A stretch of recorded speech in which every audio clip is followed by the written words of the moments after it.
করেছি। এক্ষেত্রে আমি একটু ছোট কিছু কথা অ্যাড করতে চাই যে অনেক জায়গায় হয়তো আমাদের মনে হতে পারে শুধু কেন এখানে কিছু মার্চেন্ডাইজিং মনে হচ্ছে, অ্যাকচুয়ালি এটা অর্গানাইজ করা ভেরি ডিফিকাল্ট। শর্ট টাইমে সবাইকে এক জায়গায় পাওয়া যায় না, সবাই বিক্ষিপ্তভাবে ঘোরাফেরা করছে। ইনস্ট্যান্ট আমরা যখন তাকে পেয়েছি, এখানে কিছু কিছু থিম আছে যেটা আমরা ইনস্ট্যান্ট করেছি। এটা এমন আগামী গত এক সপ্তাহ 10 দিন আগে চিন্তা করছি তা না, ইনস্ট্যান্ট আমরা বিচের উপরে বসে করেছি, হঠাৎ মাথায় আসছে এটা করা যায়, আমরা আলোচনা করে ইনস্ট্যান্ট করেছি। আজকে যেটা দেখলেন প্রথম যে সবাই মিলে আমরা একটু কয়েকজন মিলে এটা জাম্পিং করলাম, এটা আজকে টোটালি ইনস্ট্যান্ট। এটা সকালে যাওয়ার পরে নিচে বসে আমরা চিন্তা করছি, ওটা আমরা একটা পারফর্ম করার চেষ্টা, এইভাবেই হয়েছে। আর টোটাল ভিডিও প্রেজেন্টেশন যা দেখছেন আপনারা, আমাদের প্রথম থেকে বরাবরই, যার নাম না বললে নয়, আমাদের সবার প্রিয় আবুল ফজল টোটালটাই প্রফেশনাল হিসাবে করেছে, টোটালি এটা বাইরে কোনো হেল্পিং হ্যান্ড না, পুরোটাই সে করেছে। আমরা বিভিন্নভাবে সুযোগটা তাকে দিয়েছি, সে বসে বসে করেছে। আশা করি সবাই ভালো লেগেছে। এখন আমাদের আরেকটা পরিবেশনা আছে সামনে, যেটা আমি বলতে চাই, আমরা মুসলমান জাতি, মুসলমান হিসেবে আমরা দুনিয়াতে আসছি, আমাদের আল্লাহ তৌফিক দিয়েছে মুসলমান হিসেবে আসার জন্য। কিন্তু আমরা জানি রিসেন্টলি মুসলমানদেরকে যেভাবে জঙ্গি হিসাবে প্রেজেন্ট করা হচ্ছে, এটা আমাদের ইমানের অঙ্গ, যে এটাকে একটা প্রতিবাদ করার জন্য। কিন্তু সেটা প্রতিবাদটা সবসময় যে যুদ্ধ বিগ্রহ মারামারি হানাহানি দিয়ে হতে হবে এমন কোনো কথা নেই। সেটা নীরব প্রতিবাদ হতে পারে, সাধারণ কথার মাধ্যমে হতে পারে, মন থেকে হতে পারে, একা একা হতে পারে। সেটারই একটা বিশেষ পরিবেশন আমরা করবো, একটু গানে গানে করবো প্রতিবাদটা। আমি আশা করি আপনাদেরকে ভালো লাগবে। Please enjoy.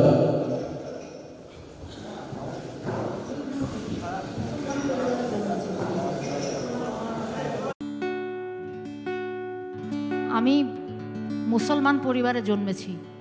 আমার মা, নানি, আমার পরিবারের সবাই, তারা একরকম করে ধর্মচর্চা করতেন, সহজ কথা শিখিয়েছেন। পৃথিবীতে কাউকে আঘাত করো না, অপমান করো না, মনে মনেও কাউকে নিজের চেয়ে ছোট ভেবো না। এইটুকুই আমার মূল ঈমান, এইটুকুই। আজকে যখন সারা পৃথিবীতে মুসলমানদেরকে জঙ্গি ডাকা হয়, তখন আমার মনে হয় আমার নানি, আমার মা, তারা আজকে পৃথিবীতে নাই। লক্ষ লক্ষ সাধারণ মানুষ, তারা তো কোনোদিন কাউকে অস্ত্র ধরতে বলেন নাই, কাউকে ছোট করেন নাই, নিজের জায়নামাজে নিজের মতন করে থাকতেন। তার একটা প্রতিবাদ করতে চাই। যারা মানুষকে অপমান করে, ছোট করে, আঘাত করে, তাদেরকে জঙ্গি ডাকেন, তাদেরকে মুসলমান ডেকেন না বরং। কিন্তু যারা সাধারণ মানুষ, আপনার মতো, আমার মতো, আমার নানির মতো, কোনো দিন কাউকে অসম্মান করেন নাই, তাদেরকে তো জঙ্গি ডাকা যায় না।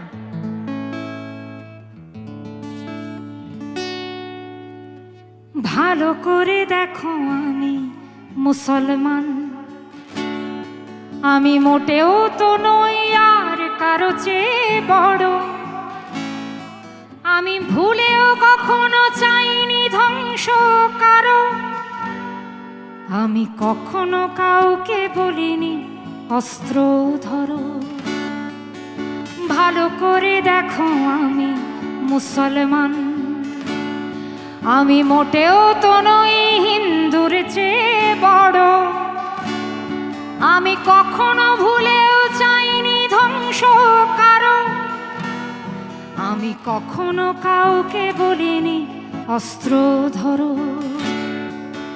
ভালো করে শোনো আমি মুসলমান,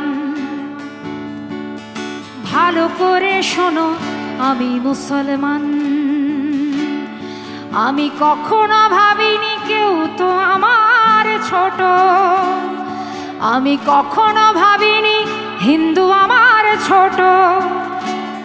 শুধু ফজর ওয়াক্তে ভোরের আজান শুনে আমি নিজেকেই বলেছিলাম এবার ওঠো।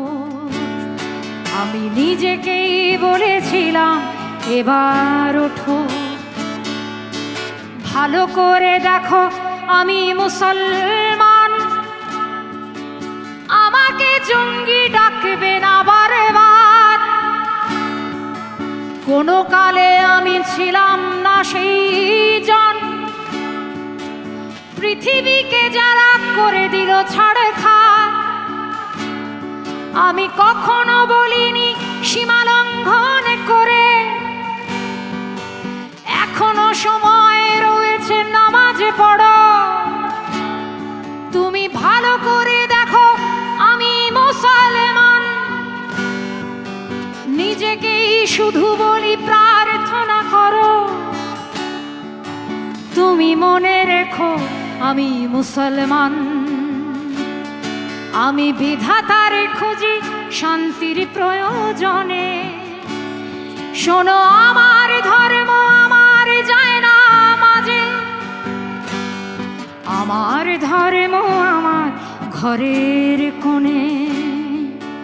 তুমি মনে রেখো আমি মুসলমান, হেফাজতে রাখি আমার নামাজ রোজা। কাউকে কখনো কাফির ডাকিনি আমি, আমার ধর্ম সহজ সরল সোজা। আমি ভালোবাসি আমার মুয়াজ্জিন, আমি ভালোবাসি তার আজানের ডাক। আমার জিহাদ অহংকারের সাথে, ধর্ম যুদ্ধকারীরা নিপাত যা। আমার জিহাদ অহংকারের সাথে, ধর্ম যুদ্ধকারীরা নিপাত যা। কারা যেন করে ঘৃণার উচ্চারণ, ঘেন্না ছড়ানো তাদের বিশ্রী রোগ। তারা কেউ নয় আমার ধর্ম ভাই, তাদের সঙ্গে আমার পাবে না যোগ। তুমি মনে রেখো আমি মুসলমান, কাউরে কখনো করিনি অসম্মান। আমার কারণে পড়েনি কারোর ঘর, আমার কারণে যায়নি কারোর জান। আমার মুখের একটাও কোনো শব্দে কারো কোনো দিন নাই হোক অপমান। আমার ধর্মে ঘেন্না ছড়ানো মানা, তুমি চিনে নাও আমি মুসলমান। আমার ধর্মে ঘেন্না ছড়ানো মানা,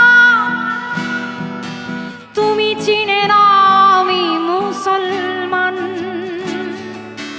তুমি মনে রেখো আমি মুসলমান, আমি বিধাতারে খুঁজি শান্তির প্রয়োজনে।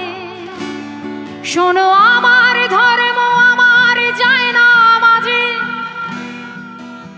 আমার ধর্ম আমার ঘরের কোণে।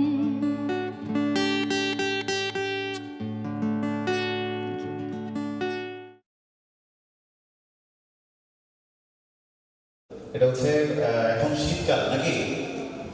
শীতকালে আমি যখন স্কুলে পড়তাম তখন খুব কম গোসল করতাম। খুব আমার টিচার ওই যে ডায়েরির মধ্যে আমার বাবার উদ্দেশ্যে লিখে দিছে, যে ডায়েরির মধ্যে যে আপনার ছেলে ঠিক মতো গোসল করে না। ওখানে লিখছে আপনার কাছে ছেলে পাঠাইছি পড়াশোনা করানোর জন্য, আপনি পড়াশোনা করান, আপনি কুত্তার মতো গন্ধ শুকান দেন। তা আমাদেরকে এমন এমন মানে যখন বাচ্চা ছিলাম তো কিছু বললে দুনিয়া যাই হোক টিচার বলছে এটা করতে হবে। তো একদিন ম্যাডাম আমাদেরকে ক্লাসে পড়াচ্ছে যে তোমরা সবসময় ভালো কাজ করবা। সবসময় ভালো কাজ কিভাবে করবো? আমরা তো ছোট মানুষ, জিজ্ঞেস করছি ম্যাডাম আমরা ভালো কাজ কিভাবে করবো? তখন তিনি বলছেন অসহায় বৃদ্ধ মানুষ যখন রাস্তা পার হতে পারবে না রাস্তায়, তখন বুড়ো মানুষদেরকে তোমরা রাস্তা পার করে দেবে, এটা একটা ভালো কাজ। পরের দিন আমরা আমরা 4 বন্ধু এসে হাত তুলে বলছি, ম্যাডাম আমরা একটা ভালো কাজ করছি, আমরা একটা বুড়িকে রাস্তা পার করে দিছি। ম্যাডাম বলছে ভেরি গুড, কিন্তু একটা বুড়িকে রাস্তা পার করতে 4 জন লাগলো কেন, ঘটনা কি? বলছেন বুড়ি কি আর সহজে রাস্তা পার হতে চায়? পরে তো টানি শেষরায় পার করে দিছে। এই হচ্ছে অবস্থা। এবার আরেকটা মজার বিষয় বলে আমরা পরবর্তী ইয়েতে যাব, সেটা হচ্ছে এখানে নোয়াখালীর কারা কারা আছে একটু হাত তুলবেন। নোয়াখালী অঞ্চলের কেউ, চট্টগ্রাম অঞ্চলের কেউ, কেউ নেই? হ্যাঁ, নোয়াখালীর কাছে একটু হাত তুলেন। নোয়াখালী আপনার বাংলাদেশের নাটকগুলো যদি খেয়াল করেন, দেখবেন বাংলাদেশের নাটকগুলোতে সবচেয়ে মজার যে ভাষায় নাটক হয় সেটা হচ্ছে নোয়াখালীর ভাষা। তা আমাদের প্রিয় কবি কাজী নজরুল ইসলাম যদি কোনো কারণে ওনাদের ওই নোয়াখালীর লোক হতেন, তাহলে বিদ্রোহী কবিতাটাকে নোয়াখালীর ভাষাতে লিখতেন। কেমন হতো বিদ্রোহী কবিতা নোয়াখালী ভাষণ? আমি কি একটু বলবো? বিদ্রোহী কবিতা নোয়াখালী ভাষণ। কও খাড়া শীত মাথা নয় কইতা তোমার খাড়া শীত ওই মাথার ফেলা আছে। কও বীর কহরা দুনিয়া রাসমান সিবি শান সুরস তারা প্যাকিং সুলাই গুলাই গুলক সুলক প্যাকিং হাড়ি আল্লাহ রে আরশ পুরা করি ওড়ে আছে আর মাগো মা কি হুলুস্তুল কারা।